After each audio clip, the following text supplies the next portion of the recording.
좁은 골목길에는 이미 점심의 소란이 빠져나가고 나른한 오후의 공기만 남아 있었는데 골목 끝으로 검은색 벤츠가 천천히 들어서는 모습이 낯설게 느껴졌다. 차가 멈추자 문이 열리고 정장을 단정히 차려 입은 중년의 사내가 모습을 드러냈고 그의 걸음에는 서두름이 없었으나 마음속은 생각보다 허기가 앞서 있었으며 체면 따위보다 먼저 뱃속이 신호를 보내는 것을 애써 무시하기 어려웠다. 그는 이름난 회사의 회장이자 52살의 나이에도 또렷한 눈빛을 유지하고 있는 최건우였고 손목에는 시간이 무겁게 쌓여도 여전히 빛을 잃지 않은 시계가 있었지만 그보다 더 오래된 무엇인가가 오늘따라 자꾸 마음을 두드릴 것만 같았다.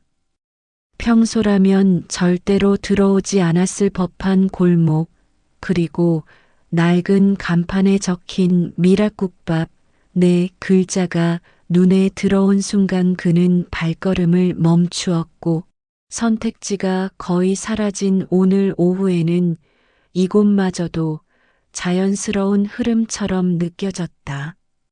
세월의 흔적이 묻은 간판은 오래 버텨온 집처럼 약간의 빛바램을 드러냈지만 문틈 사이로 흘러나오는 국물 냄새는 묘하게 그를 안심시켰고 어쩌면 이런 곳이야말로 허기를 채우기에 더 알맞을지 모른다는 생각이 스쳤다.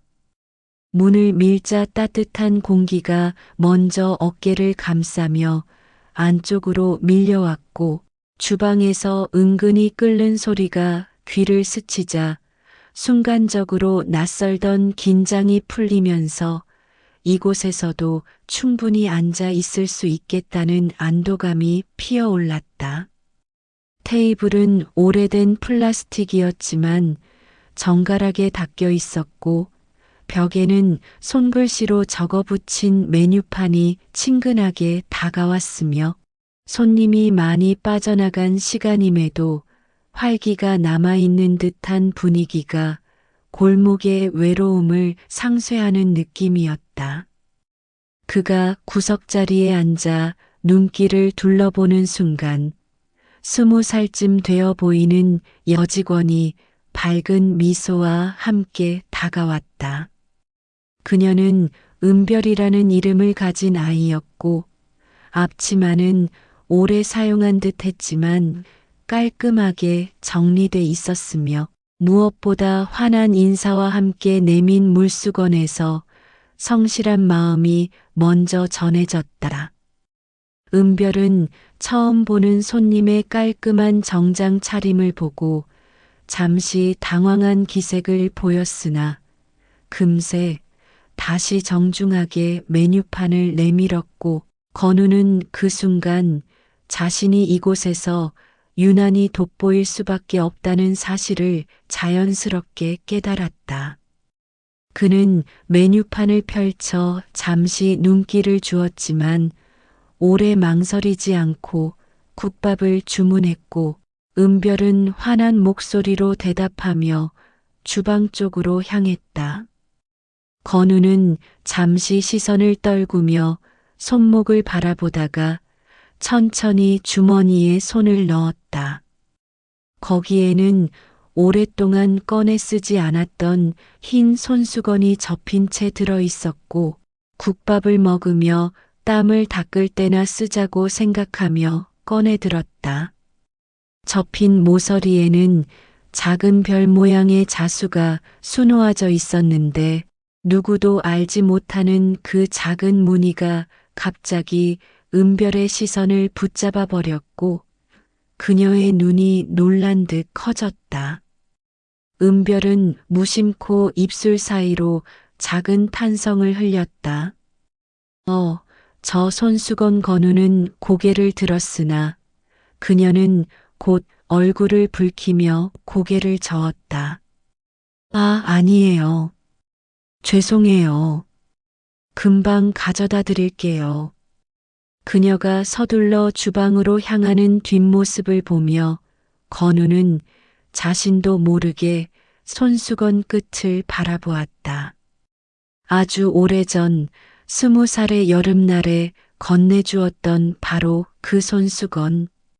오랜 세월 서랍 속에 묻혀 있다가도 종종 꺼내보며 마음을 다잡곤 했던 물건이 지금 이 자리에서 뜻밖에도 또 다른 시선을 끌고 있었던 것이다. 주방 안쪽에서 은별의 목소리가 흘러나왔다. 언니, 저 손님 손수건 봤어요? 우리 엄마가 가진 거랑 똑같이 생겼어요. 순간 건우의 손끝이 굳었다. 주방 안다른 직원이 대수롭지 않게 대꾸했다. 에이, 설마. 그냥 비슷한 거겠지.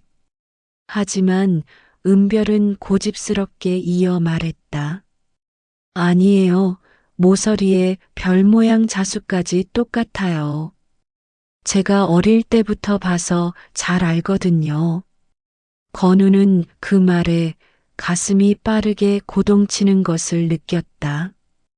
우연이라고 넘기기에는 너무나 구체적이었다. 그 작은 별 모양은 과거 자신이 직접 손수건 가게에 부탁해 특별히 새겨 넣었던 무늬였기 때문이다. 당시에는 세상 하나뿐인 기념으로 남기고 싶어 그 별을 선택했는데 지금 이렇게 낯선 국밥집에서 다시 마주할 줄은 꿈에도 몰랐다. 얼마 지나지 않아 김이 모락모락 피어오르는 국밥이 그의 앞에 내려졌다. 은별은 여전히 호기심을 감추지 못한 채 손수건을 한 번 더 힐끔 보았고 결국 용기를 내어 입을 열었다.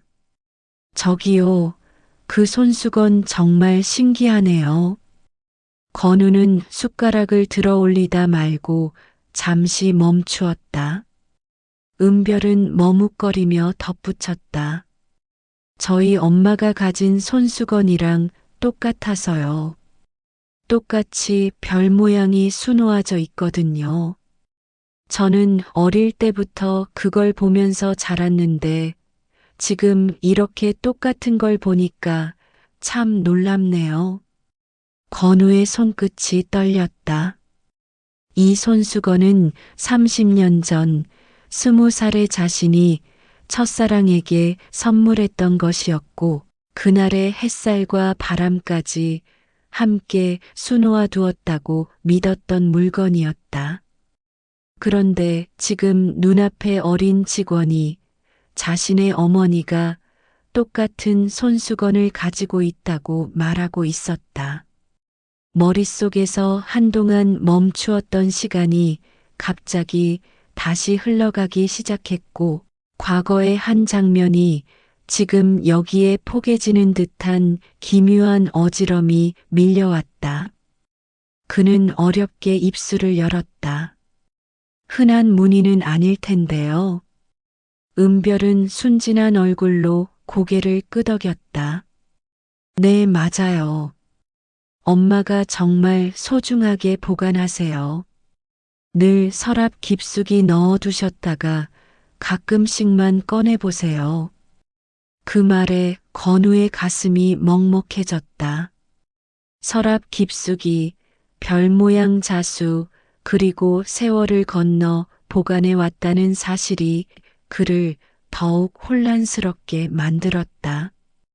그는 용기를 내어 조심스럽게 물었다. 혹시 어머님 성함이 어떻게 되시나요? 은별은 갑작스러운 질문에 눈을 동그랗게 뜨며 되물었다. 저희 엄마요? 왜요? 건우는 어색하게 웃으며 덧붙였다. 아, 그냥 손수건 얘기를 하다 보니 궁금해서요. 은별은 잠시 망설이다가 답했다. 엄마 이름은 정미서예요. 근데 왜 그러세요? 그 순간 건우의 얼굴은 순식간에 창백하게 변했고 오래 눌러두었던 이름이 불현듯 튀어나온 듯 머릿속을 파고들었다. 정미서. 30년 전 20살 시절 자신이 가장 사랑했던 이름. 부모의 반대와 현실의 벽 앞에서 끝내 지켜내지 못한 첫사랑의 이름이었다. 건우의 심장은 주체할 수 없을 만큼 빠르게 뛰기 시작했고 그는 숟가락을 들고 있던 손을 내려놓으며 숨을 고르려 애썼다. 은별은 그런 그의 표정을 보고 의아해하며 물었다. 괜찮으세요? 얼굴이 안 좋아 보여요. 건우는 억지로 미소를 지어 보였지만 머릿속은 이미 뒤엉켜 있었다. 설마 그럴 리가. 하지만 지금 이 손수건과 이 이름 그리고 딸의 나이까지 맞아떨어지고 있었다. 그는 더 이상 국밥의 맛을 느낄 수 없었다. 국물은 뜨거웠으나 혀끝에서는 무미건조하게 흘러내릴 뿐 마음속의 파문만이 점점 더 크게 일렁였다. 계산서를 받아든 그는 10,000원짜리 지폐를 내밀며 조용히 말했다. 거스름돈은 됐습니다. 은별은 당황하며 손을 저었지만 이미 건우는 몸을 일으켜 가게 밖으로 나서고 있었다. 골목의 바람이 얼굴을 스치며 차갑게 식혀주었지만 그의 가슴 속에서는 여전히 뜨거운 무언가가 솟구치고 있었다. 차 안에 앉아 그는 눈을 감았다. 오래전 20살의 자신이 서랍 속 손수건을 꺼내어 별 모양 자수를 가만히 어루만지던 그녀에게 건네던 순간이 떠올랐다. 그리고 자신이 했던 말, 언제든 힘들 때 이 손수건을 꺼내면 내가 곁에 있는 것처럼 느껴질 거라는 약속이 또렷하게 되살아났다. 그 약속이 과연 어떻게 이어져 왔을까? 지금도 그녀의 서랍 속에 남아있다면 그것은 단순한 천 조각이 아니라 30해를 건너온 마음의 증거일지도 모른다고 생각했다. 건우는 깊은 숨을 내쉬며 하늘을 올려다보았다. 골목길에서 시작된 이 작은 우연이 다시금 묻어두었던 과거를 강제로 불러내고 있었다. 그리고 그 과거는 아직 끝나지 않았다는 듯 손수건의 작은 별처럼 희미하지만 분명한 빛으로 현재를 꿰뚫고 있었다. 정미선은 국밥집 일을 마치고 집으로 돌아왔지만 마음이 전혀 가라앉지 않았다. 딸 은별이 이야기한 손님 그리고 그 손님이 들고 있던 손수건의 묘사가 머릿속에서 떠나지 않았다. 오랫동안 혼자서 간직해온 그 1000조각을 떠올리자 심장이 두근거렸고 혹시라도 잊었다고 믿었던 이름이 다시 현실로 돌아온 것만 같았다. 방 안은 고요했지만 그녀의 발걸음은 자꾸만 서랍 앞으로 향했다. 서랍을 열자 가장 깊은 곳에 작은 상자가 있었다. 손끝이 상자 위를 천천히 어루만지다가 결국 뚜껑을 열었고 오래전 접어 넣어둔 흰 손수건이 나타났다. 모서리에는 별 모양의 작은 자수가 여전히 남아 있었다. 세월이 흘러 빛은 조금 바랬지만 그 모양만큼은 선명하게 과거를 불러냈다. 20살 무렵 미선은 가난 때문에 학업을 포기하고 식당에서 일을 해야 했다. 그때 카페에서 아르바이트를 하던 최건우와 우연히 눈이 마주쳤고 그 인연은 짧지만 깊었다. 그는 미서의 생일에 작은 상자를 내밀며 수줍게 웃었다. 힘들 때마다 이 손수건을 꺼내보라. 내가 곁에 있는 것처럼 느껴질 거야. 그날의 목소리, 그날의 햇살이 손수건과 함께 그녀의 삶에 새겨졌다. 하지만 그 사랑은 오래가지 못했다. 건우의 집안은 부유했고 부모의 반대는 거셌다. 결국 그는 해외 유학을 선택했고 미서와는 제대로 된 이별조차 하지 못한 채 멀어졌다. 미서는 그 뒤로 홀로 은별을 낳아 키우며 살아왔다. 그 모든 세월 동안 그녀가 붙잡고 있던 유일한 증거가 바로 이 손수건이었다. 그날 밤 미서는 손수건을 쥔 채 잠을 이루지 못했다. 혹시 낮에 은별이 마주친 손님이 정말 건우라면 자신이 30년 동안 숨겨온 비밀은 더 이상 숨길 수 없게 될 것이다. 그녀는 두려웠다. 은별에게 아버지에 대해 단 한 번도 제대로 말한 적이 없었기 때문이다. 다음 날 국밥집에는 낯선 손님이 들어왔다. 깔끔한 정장을 입은 중년 남성이었는데 그는 스스로를 최건우의 비서라고 소개했다. 회장님께서 정미서 씨를 뵙고 싶어 하십니다. 순간 미서의 심장은 크게 내려앉았다. 그는 정중히 말했지만 그 한 문장만으로도 지난 세월이 무너져 내리는 것 같았다. 은별에게는 잠시 가게를 부탁하고 미서는 비서와 함께 근처 카페로 향했다. 구석에 앉자 비서가 조심스럽게 물었다. 혹시 30년 전 최건우 회장님을 아신 적 있으신가요?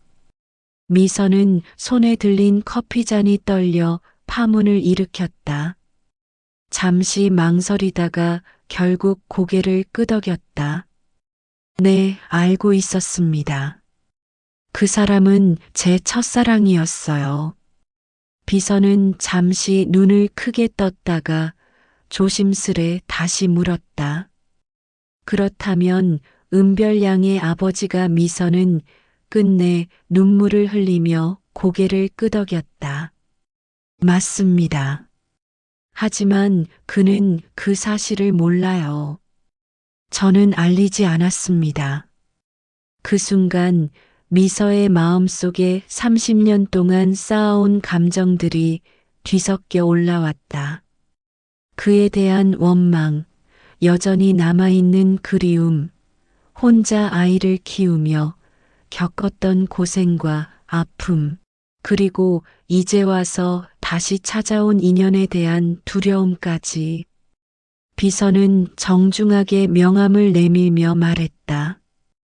회장님께서 직접 뵙고 싶어 하십니다. 준비되시면 연락 주세요. 미서는 그 명함을 받아들고 오랫동안 내려다보았다. 최건우 회장이라는 이름이 또렷하게 박혀 있었고 그 글자는 서랍 속 손수건만큼이나 그녀의 가슴을 흔들었다. 며칠 후 결국 세 사람은 국밥집에서 마주 앉았다. 건우는 떨리는 목소리로 은별을 불렀고 은별은 잠시 머뭇거리다가 작은 목소리로 아빠라고 했다. 그 한마디가 공기 중을 가르며 세월의 벽을 허물었다. 미서는 끝내 눈물을 감추지 못했고 건우는 두 사람 앞에서 머리를 숙이며 미안하다는 말만 반복했다. 하지만 30년의 세월은 단숨에 지워지지 않았다. 미서는 그때는 아무 말도 없이 떠나버리지 않았느냐고 원망했고 건우는 그때는 용기가 없었다고 고백했다. 은별은 부모 사이에서 눈물이 맺힌 채로 제 앞에서는 싸우지 말아주세요. 지금은 다 지난 일이잖아요 라며 중재했다. 20살밖에 안 된 딸이 부모를 달래는 모습은 아이러니했지만 동시에 두 사람을 부끄럽게 만들었다. 결국 건우는 한 발 물러서기로 했다. 내가 당분간은 가게에 오지 않겠다. 내가 준비될 때까지 기다리겠다. 미선은 마음이 복잡했다. 매일 얼굴을 보는 것도 부담스러웠지만 갑자기 나타나지 않겠다는 말에 허전함이 몰려왔다. 은별은 따로 건우를 만나며 조금씩 관계를 이어갔고 그 만남 속에서 아버지의 진심을 느끼기 시작했다. 은별은 어느 날 엄마에게 조심스럽게 말했다. 엄마, 아빠에게 기회를 주세요. 그분이 정말 후회하고 계세요. 지금이라도 잘하고 싶어 하세요. 미선은 그 말을 들으며 마음이 조금씩 누그러졌다. 혼자 감당해온 세월의 무게가 떠오르며 이제는 누군가에게 기대고 싶다는 생각이 처음으로 스며들었다. 그날 밤 그녀는 다시 손수건을 꺼내 손바닥 위에 올려두었다. 별 모양의 자수는 여전히 선명했고 마치 이제는 용기를 내라고 말하는 것 같았다. 그 순간 미선은 깨달았다. 이 손수건은 단순한 천 조각이 아니라 과거와 현재를 이어주는 다리이자 세 사람을 묶어주는 유일한 증거였다. 며칠 동안 국밥집 앞 골목은 유난히 조용했지만 정미서의 마음은 그렇지 않았다. 최건우가 당분간 오지 않겠다고 한 뒤로 오히려 더 허전함이 깊어졌고 은별은 엄마가 서성이는 눈빛을 놓치지 않았다. 엄마, 사실 아빠는 매일 이 앞을 지나가세요. 그냥 들어오지 못할 뿐이에요. 은별의 목소리는 조심스러웠지만 그 말은 미서의 마음을 크게 흔들었다. 그녀는 창문을 열어보았다. 아침 햇살에 젖은 골목을 바라보는 순간 어쩌면 지금도 그가 이 길 어딘가에 서 있을지도 모른다는 생각이 스며들었다. 그날 밤 미선은 손수건을 꺼내 손바닥 위에 올려놓았다. 오래된 천은 많이 닳아 있었지만 모서리의 별 모양 자수는 여전히 선명했다. 손끝으로 무늬를 더듬으며 그녀는 스스로에게 물었다. 이제라도 다시 시작할 수 있을까? 30년의 세월은 길었지만 여전히 이어져 있는 인연이 이 손수건처럼 남아있는 것 같았다. 다음 날 미선은 은별에게 말했다. 아빠에게 연락해보자. 내일 저녁에 만나자고 해. 은별의 눈이 크게 빛났다. 곧장 전화를 걸었고 건우의 목소리는 떨렸지만 기쁨이 묻어났다. 약속된 시간 국밥집 문이 열리자 그는 꽃다발을 들고 들어왔다. 은별은 환하게 웃었고 미선은 어색한 미소를 지었다. 세 사람은 함께 자리에 앉아 오랜 시간 쌓아두었던 말들을 천천히 꺼내기 시작했다. 건우는 은별의 손을 잡고 아빠가 지금까지 못해준 걸 앞으로라도 해주고 싶다고 했고 은별은 고개를 저으며 돈이나 선물이 아니라 그냥 옆에 있어주는 것만으로 충분하다고 답했다. 미선은 그 대화를 들으며 마음이 서서히 풀렸다. 오랫동안 혼자서만 감당해왔던 세월이 조금씩 가벼워지는 기분이었다. 며칠 뒤 작은 결혼식이 열렸다.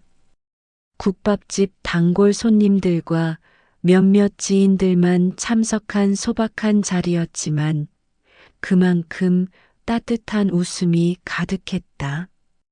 건우와 미선은 서로의 손에 반지를 끼우며 눈물을 흘렸고 은별은 두 사람을 꼭 끌어안으며 드디어 가족이 됐다고 속삭였다.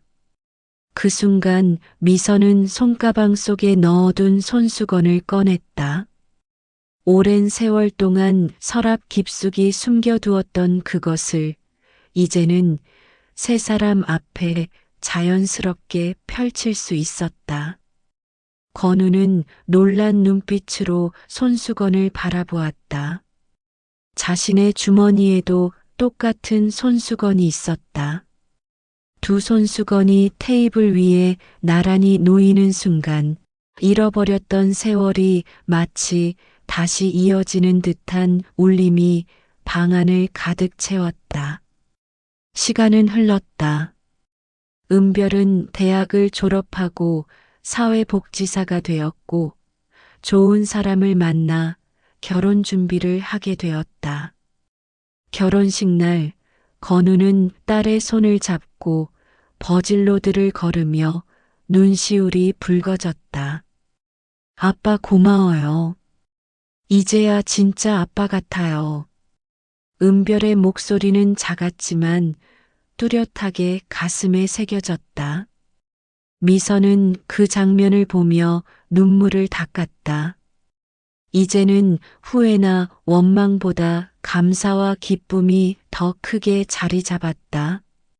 집으로 돌아온 밤, 세 사람은 함께 앉아 손수건을 펼쳤다. 달아해진 천 조각은 여전히 별 모양을 품고 있었고, 그것은 더 이상 두 연인의 비밀이 아니었다.